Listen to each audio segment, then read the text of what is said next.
Market లో invest చేసి మీ డబ్బులు డబుల్ చేసుకోవాలనుకుంటున్నారా? సుందరరామిరెడ్డి గారి లైవ్ సెమినార్ కి అటెండ్ అవ్వండి.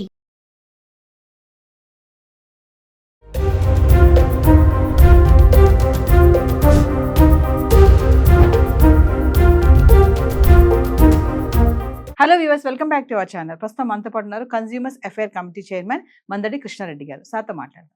నమస్తే సార్. నమస్కారం అమ్మా. సార్, మోడీది గోల్డ్ మానిటైజేషన్ స్కీమ్ అని ఒకటి ఉంది. అంటే మీ బంగారం లాకర్లో నో సేఫ్టీ. అసలు ఈ స్కీమ్ గురించి ఒక్కసారి మా వ్యూవర్స్. అంటే ఇది మోడీ కన్నా ముందే వచ్చిందమ్మా. అది యాక్చువల్గా మోడీ టైంలోనే కాదు, మోడీ కన్నా ముందు కూడా ఇట్లాంటి స్కీమ్ తీసుకొచ్చారు. గత ప్రధానమంత్రి కూడా ఈ స్కీమ్ తీసుకొచ్చే ప్రయత్నం చేశారు.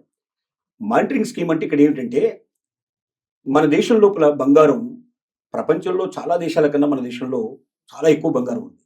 కానీ ఇతర దేశాల్లో ఉండే బంగారం ఏంటంటే, అది బ్యాంకుల్లోకి వస్తుంది, తర్వాత ప్రభుత్వం దగ్గరికి చేరుతుంది, ప్రభుత్వానికి దానికి ఒక రకమైన సంబంధాలు ఉంటాయి. అక్కడ ఎంత బంగారం ఉందనే విషయం ప్రతి ఒక్కరు డిక్లేర్ చేస్తారు.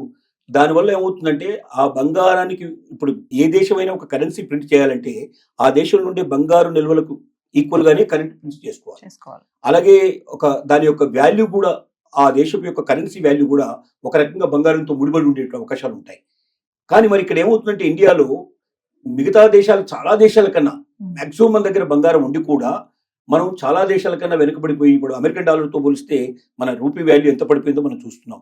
ఎందుకు ఇలా పడిపోతుంది, ఎందుకు ఇలా పరిస్థితులు ఏర్పడుతున్నాయంటే, మన బంగారపు నిల్వలు బ్యాంకుల్లోకి రావడం లేదు, మన బంగారపు నిల్వలు ప్రభుత్వానికి కరెక్ట్గా మన ఇన్ఫర్మేషన్ ఇవ్వడం లేదు.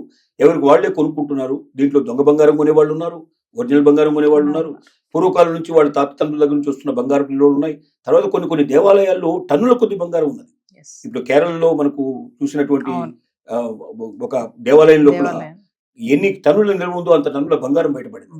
ఈ బంగారాన్ని అంతా కూడా ఒకవేళ బ్యాంకు డిపాజిట్ల కింద తీసుకొచ్చినట్టయితే, బ్యాంకులో డిపాజిట్ చేసినట్టయితే, ప్రభుత్వ బ్యాంకుల్లో state bank of India deposit కానీ లేదా నేషనలైజ్డ్ బ్యాంకులో డిపాజిట్కి వస్తే ఈ నిల్వలు ఏమవుతాయంటే ప్రభుత్వం చేత గుర్తించబడతాయి. అంటే ప్రభుత్వం దాన్ని ఆర్థికంగా ఆథరైజ్డ్గా ఏం చెప్తుందంటే, ఇన్ని నిల్వలు మా దేశంలో ఉన్నాయి కాబట్టి, మా దగ్గర ప్రభుత్వం సంబంధించిన ఉన్నాయి కాబట్టి మేము ఇంత కరెన్సీ ప్రింట్ చేసుకోగలుగుతాం, మా డాలర్ వచ్చినప్పుడు మా విలువ పెరుగుతుందని చెప్పి డిక్లేర్ చేసుకోవడానికి ఒక అవకాశం కలుగుతుంది. కానీ దురదృష్టవశాత్తు ఏం జరుగుతుందంటే, 99% ఆఫ్ ది గోల్డ్ బయటికి రావడం లేదు. దీనికోసం ఏం చేశారంటే ప్రధానమంత్రులు, అంతకుముందు ఉన్న వాళ్ళైతే ఇంకా చాలా తక్కువ పర్సెంటేజ్ పెట్టారు.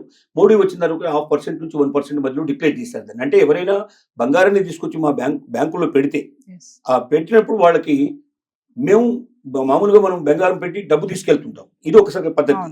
గోల్డ్ లోన్ అంటాం దాన్ని. గోల్డ్ లోన్ కాకుండా గోల్డ్ మానిటరీ స్కీమ్ లో ఏమవుతుందంటే, గోల్డ్ డిపాజిట్ చేస్తారు. గోల్డ్ డిపాజిట్ చేసేందుకు గాను 0.5% 1% లోపల వాళ్ళకి కొన్ని బ్యాంకులో కొన్ని వాల్యూస్ ఉన్నాయి. దాని ప్రకారంగా వాళ్ళు వడ్డీ పే చేస్తారు. వడ్డీ పే చేసి ఏం చేస్తారంటే, ఈ గోల్డ్ ని మొత్తం కూడా కంప్లీట్ గా వాళ్ళు తీసేసుకుంటారు. మళ్ళీ అవసరమైనప్పుడు గోల్డ్ ఇస్తారు. మనం ఎప్పుడు మనం వాపసు తీసుకోవాల్సినప్పుడు ఇప్పుడు గోల్డ్ ఇస్తారు. కానీ గోల్డ్ రూపంలో వస్తుంది, మనకు ఆర్నమెంట్ రూపంలో రాదు, గోల్డ్ రూపంలో వస్తుంది. మరి పాత ఆభరణాలు ఏవైతే ఉన్నాయో ఎప్పటికప్పుడు మారుతుంటాయి కాబట్టి కొత్త గోల్డ్ వస్తుంది, మనం చేసుకోవచ్చు. ఇది చేయడం వల్ల బాగుంటుంది. కానీ మోడీ వచ్చిన తర్వాత ప్రకటించిన దాంట్లో కూడా జనం ఆకర్షించబడలేదు. ఎందుకు ఆకర్షించే 2 కారణాలు ఉన్నాయి. ఒకటి, వడ్డీ అంత గొప్పగా ఆకర్షణ కనపడలే. రెండోది, ఎందుకంటే బయట ఇవాళ వడ్డీకి ఇస్తే రూపాయి 2 రూపాయలు వడ్డీ వస్తుంది. అంటే 12% 24% వస్తుంది. 0.5% 1% ఇస్తే పెద్ద దాంట్లో ఎవరికి ఉపయోగం కనపడలేదు. అందువల్ల చాలా మంది అట్రాక్ట్ కాలేదు. రెండోది ఏంటంటే, చాలా మంది భయం ఏంటంటే, గోల్డ్ డిక్లేర్ చేసిన తర్వాత చాలా మంది పద్ధతి ప్రకారంగా, అంటే మనం డిక్లేర్ చేసుకున్న బంగారం కన్నా తరతరాల నుంచి వస్తున్న బంగారం మన దగ్గర ఎక్కువ ఉండొచ్చు. రెండోది ఏంటంటే, ఏదైనా దొంగ బంగారం కొని ఉండొచ్చు. ఇలాంటి వాటిని మనం బ్యాంకులో పెట్టినప్పుడు, ఈ బంగారాన్ని మనం డిక్లేర్ చేసినప్పుడు, ఈ బంగారం నీకు ఎక్కడి నుంచి వచ్చింది, మరి దీనికి సంబంధించిన వివరాలు అడిగితే అనవసరంగా మనం రిస్క్ లో పడతామేమో, దీనికి అందరికీ మళ్ళీ ట్యాక్స్ కట్టాల్సి వస్తుందేమో, ఇన్కమ్ ట్యాక్స్ కట్టాల్సి వస్తుంది భయంతో కూడా చాలా మంది ట్యాక్స్ రాలేదు. కాబట్టి ఇప్పుడు మోడీ ఏం ఆలోచిస్తున్నాడంటే, దీన్ని కొంచెం సరళీకృతం చేసి, ఇంకా కొంచెం వడ్డీ రేటు పెంచి, రెండోది ఒక డేట్ ఫిక్స్ చేసి ఆ డేట్ లోపల వచ్చేటువంటి బంగారానికి పాత పూర్వపరాలు మేము అడగం, అప్పటిది డిక్లేర్ చేసేసేయండి. ఇంకా ఈ బంగారాన్ని గురించి మీరు ఎక్కడి నుంచి వచ్చింది, ఎలా వచ్చిందని అడిగేటువంటి ప్రశ్న లేకుండా చేయాలన్న ఒక ఆలోచన కూడా ఉన్నట్టుగా తెలుస్తోంది. ఇవి ఇంకా తర్జన పడుతున్నటువంటి పరిస్థితిలో ఉంది తప్ప ఇంకా డిక్లేర్ కాలేదు. కానీ ఏదేమైనప్పటికీ దీన్ని కొంచెం సరళీకృతం చేసి, ప్రజలకు అట్రాక్ట్ అయ్యేటట్టు చేసి, అలాగే దేవాలయాలకు కూడా అట్రాక్ట్ గా ఉండేట్టుగా కొంత డబ్బు ఎక్కువగా వచ్చేట్టు చేస్తే టన్నుల కొద్ది బంగారం బ్యాంకులోకి వచ్చే అవకాశం ఉంది. అలా టన్నుల కొద్ది బ్యాంకులకు బంగారం వచ్చిన రోజున భారతదేశం యొక్క రూపీ విలువ చాలా పెరుగుతుంది. అలాగే మనం కరెన్సీ ఎక్కువ ప్రింట్ చేసుకునే అవకాశాలు ఏర్పడతాయి. అంటే మనకు ఎక్కడ కూడా మనం ఇబ్బంది పడకుండా మనం ప్రపంచంలో అగ్రగామి దేశంగా వెలుగొందడానికి ఒక అవకాశం కలుగుతుంది. దీనికోసం మానిటరింగ్ స్కీమ్ ని మోడీ రెండోసారి మొదటిసారి చేసిన దాంట్లో ఆకర్షణ కనబట్టలేదు కాబట్టి మళ్ళీ ఆకర్షణీయమైనటువంటి స్కీమ్ని తీసుకురావడానికి ఒక ప్రయత్నం జరుగుతుంది. అంటే దీనికి ఎవరు ఎలిజిబిలిటీ ఉంటారు సార్? ప్లస్ ఈ స్కీమ్ వల్ల బెనిఫిట్స్ ఏంటి? ఇప్పుడు బంగారం మన ఇళ్లలో ఉంది, నగల రూపంలోనే కాకుండా కొన్ని ఊరికే వేసి పడి ఉండేటువంటి కూడా ఉంటాయి. అంటే వాటిని రెగ్యులర్ గా ఎప్పుడూ పాతేయాలి వాడకుండా అన్నట్లు ఉండేవి. వాడకుండా ఉంటాయి.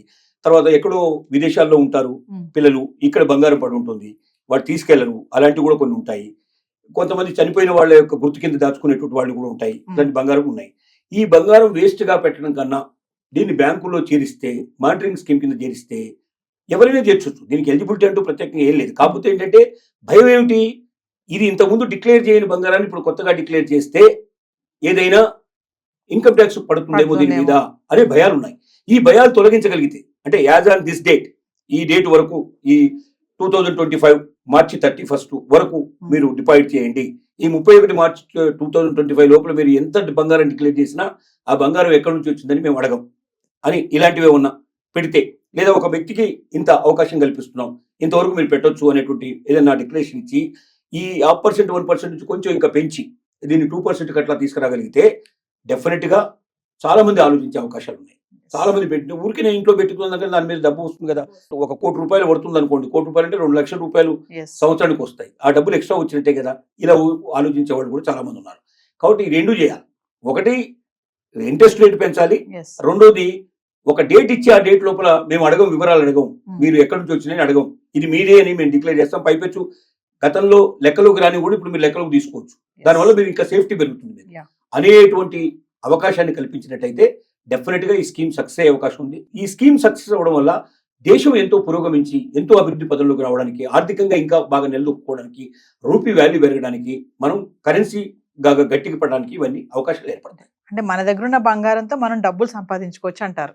డబ్బు సంపాదించడమే కాదు, దేశానికి కూడా ఆర్థికంగా నిలదొక్కునే పరిస్థితి. అంటే అమెరికాతో పోటీ పడడం, ఇతర దేశాలతో పోటీ పడే స్థాయికి మనం చేరుకోవడానికి మనకు అవకాశం ఏర్పడుతుంది. మన రూపీ వాల్యూ వాడు ఎంత పడిపోయింది, $1కి ₹80 పైన వాళ్ళు మనం కడితే గానీ $1 వచ్చే అవకాశం ఉంది. కొన్ని దేశాల్లో ₹2కి రూపాయికి కూడా డాలర్తో ఈక్వల్ గా ఉంది. అంటే ఆ దేశాలంతా అభివృద్ధి చెందాయి. ఆ దేశాల్లో ఉండే బంగారం అంతా కూడా ఏదో ఒక రూపంలో బ్యాంక్ కానీ ప్రభుత్వానికి కానీ చేరుకొచ్చే అవకాశాలు కనపడుతున్నాయి. మన దగ్గర పరిస్థితి లేదు. ఇక ఆ దేశాలతో పోలిస్తే మన దేశంలో 10 రెట్లు కాదు 100 రెట్లు ఎక్కువ బంగారం ఉంది మన దగ్గర. కానీ అది మనుషుల ఆర్నమెంట్ రూపంలో కానీ, లేకపోతే ఎక్కడన్నా బీరువాల్లో మునిగడం కానీ, ఇంకా లేకపోతే లాకర్లలో మునిగడం జరుగుతుంది తప్ప అది పబ్లిక్ రావడం లేదు, అది బ్యాంకులోకి రావడం లేదు, ప్రభుత్వం దృష్టికి రావడం లేదు. కాబట్టి మన దేశం పరిస్థితి డాలర్ ముందర మనం బీగిపోయే పరిస్థితి మనకు ఏర్పడుతుంది. ఆ స్థితి నుంచి మనం డాలర్తో సమానంగా ముందుకు రావాలి, ప్రపంచంతో సమానంగా పోటీ పడాలంటే ఈ బంగారం అంతా బయటకు రాగలిగిన రోజున, దీంట్లో అంతా కాకపోయినా 25% 50% బయటకు వచ్చినా కూడా ప్రపంచంలో ఏ దేశానికి తగ్గకుండా అమెరికాతో కూడా మనం సరితూకంగా వెళ్ళగలిగే పరిస్థితి మనకి ఏర్పడుతుంది. నమస్తే. నమస్కారం.